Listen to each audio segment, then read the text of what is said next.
Today we're going to be installing the hydraulic drift handle for the Crazy Cart. So here's the stock one on a standard Crazy Cart, and here is the hydraulic setup. I already removed the master cylinder here, and then we have a adjustable tie rod to replace that. And I already marked off the marks on the cart here, and then we'll be cutting the stock handle, drilling a hole for the rod end to bolt into. And yeah, so pretty much I mocked up the position for the drift handle and end up being about just right here, and the location for the hole will be roughly 1 inch behind the rubber boot here. And I found that that was kind of the best ratio for how much this drift handle moves and how much the stock drift bar moves. Anything more forward seems like you'd have to have a really far throw to get it from starting point to end point, and anything too far down might be too short of a throw, so then you won't have as much control over it. So yeah, what I'll probably do is I'll probably cut this on the cart just to show that you could do it with standard tools. I'll probably remove the seat and then put maybe cardboard or a towel down on the cart just to protect the paint from getting scratched, in the case that, or most likely it's going to happen, once you get to the end, the saw is going to end up dropping down, and yeah, I don't want to scratch the new paint job that we have on here. So yeah, we'll get started. I'll probably put some masking tape here just as my reference point, and then take the seat off and we'll get to cutting.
Now, after that, I filed down the edges just to get rid of any sharp burrs, and then I used a deburring tool on the inside to smoothen it out, just for safety, for in case anyone decides to stick their finger around here, keep them from getting any cuts. And just doing a little bit more cleanup here.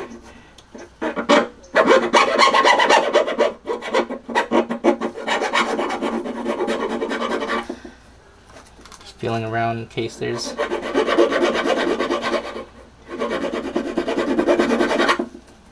any sharp burrs still on here. That should be pretty good. So now you could just, I pulled the boot down a little bit before I did the cut, just to give me some extra space, and then now I could pull the boot back forward and cover up the pipe here, just like that. So now I'll mark off the hole that I'll be drilling here. Probably just gonna drill straight through this whole boot, and then I'll probably just have the tie rod and rest on this rubber. If it does loosen up over time, then I'll just tighten it up, or maybe I'll just cut a slit around here so then the tie rod end could rest on the actual pipe and not between the rubber and the pipe. But I think I'm okay with it resting on this rubber, and then we'll see how long it lasts. It will take some of the vibration away, so it could come in handy. And then I already marked off the holes that I'll be drilling, so I'll hit it with the center punch, and then I'll drill that through. And then for the front mounting, it does sit a little bit lower than the frame, so I'll probably stack a couple washers here, so then this whole thing could sit flat. And yeah, so we'll drill 5 holes here, and then we'll get this drift handle mounted up, and it's pretty much all really. And then we'll do some adjustments on the actual drift handle just to get it into the right position.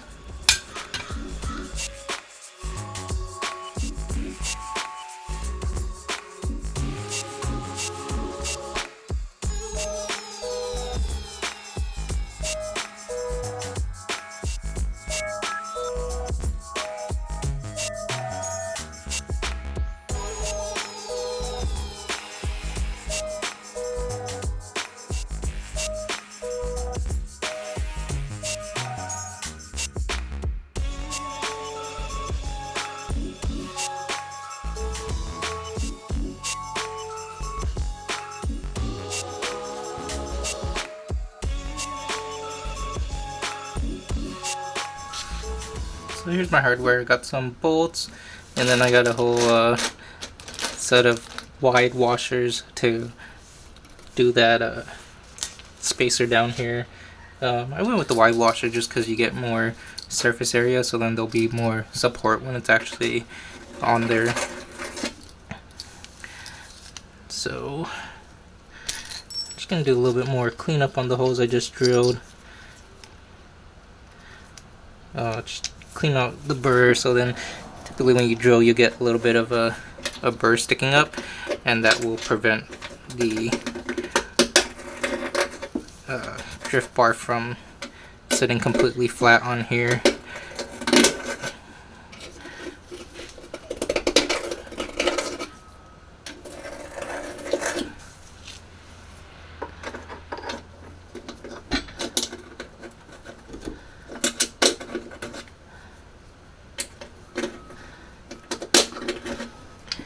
And also on the bottom, I'm just reaching under rather than flipping it over, just for the video, so you could kind of see what's going on here. If I did flip it, I'd have to reposition the camera. So there we go, just a little cleanup. And then what I'll probably do is I'll drop the bolts down. I'll have a washer on each one, and on the bottom side I have a lock washer to keep the nut from backing out.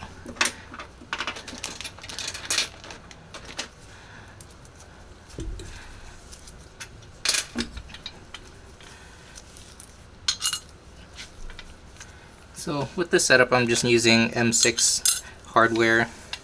I think the hole is big enough for M8 if you want to run the biggest bolts possible.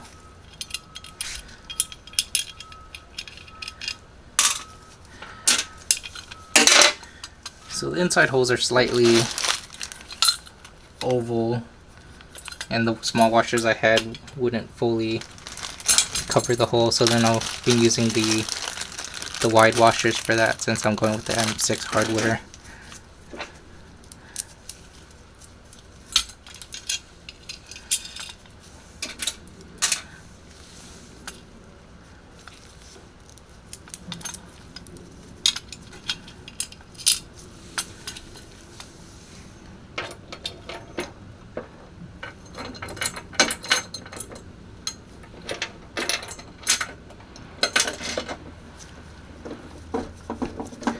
And then I'll probably just take off this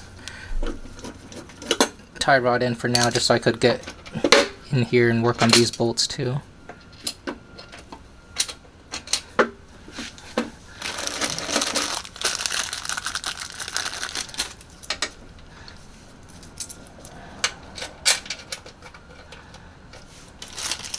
So got this on, haven't tightened it, but I just want to see how many washers I would need.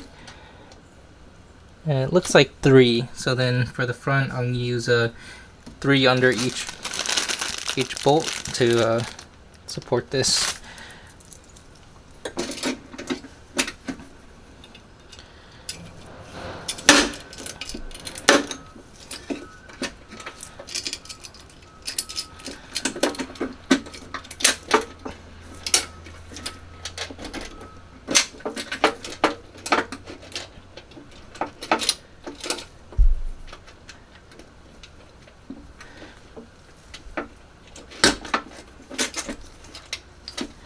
So now the tricky part is trying to line up the bolt with the hole and also have the washers stay in place. Luckily there's a couple holes around here that I could kind of work around, try to line the washers.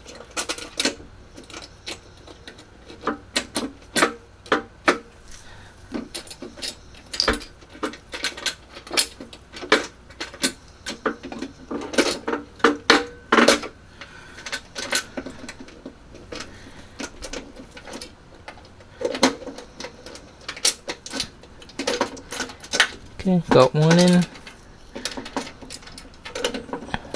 Now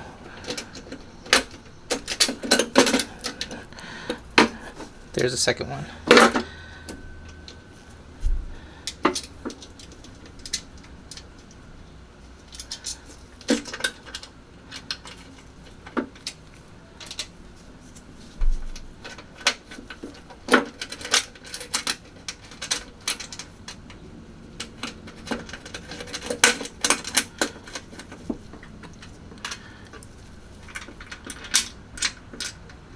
So now reaching from the bottom, basically one lock washer and then, or what they call it, I think it's called a split washer. And then I'm just going to put the nut right in there too.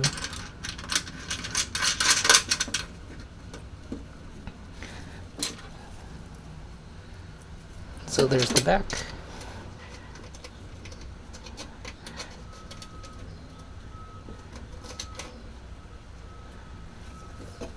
There's one for the front, and then here's the second. And then after that, we'll put the tie rod back in, and then we'll mount it over there.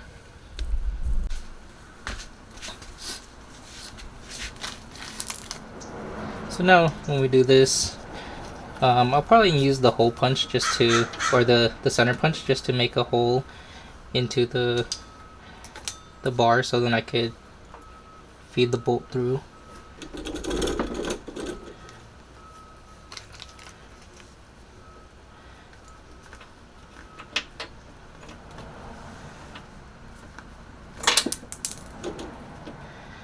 Then I think most setups that I've seen, people just end up removing this boot completely, but I do want to try to retain a more OEM-ish look, so I'll see if I could just keep this in here for now.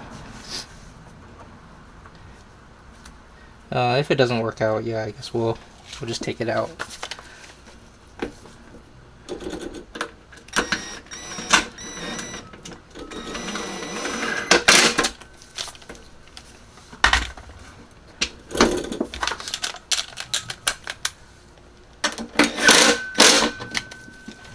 Alright, and then I'm just going to feel my finger where the hole is, and then should be able to poke through. There you go. And I'll go find the other side, do the same thing, and hopefully this is enough for me to, actually, you know what I could do? I'll just drill through the rubber just to widen it up a little bit. There we go. Okay.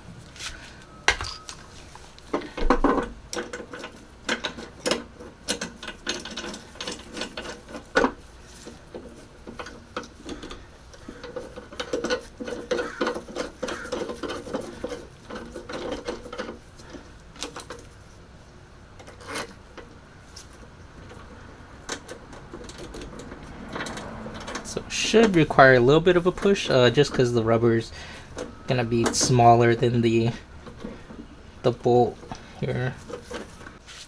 Alright, so I drilled a bigger hole. Also got a longer bolt because the bolt I got didn't account for the extra thickness of the rod end here. So now we are through, and I'll do washer, split washer, and then nut.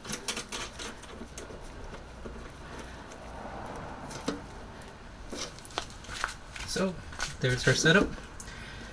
Do a little test on the drift bar here. Lock and lock. Perfect. I think if I were to do it again, maybe I'll scoot this back just a touch more, but I wouldn't go any more forward than where it is now. So if you do drill your own, just maybe use this for reference, and if anything, go a little bit further back.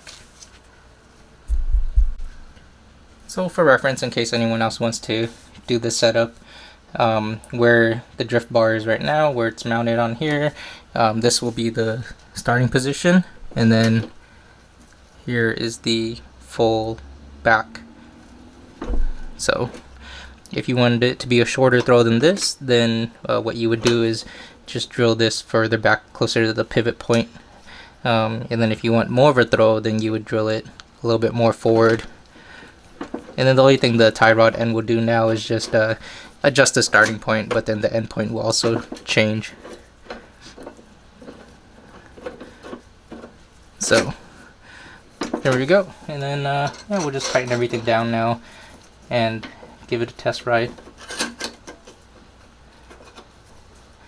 So yeah, seat's got to go back on, but that's about it. Thanks for watching.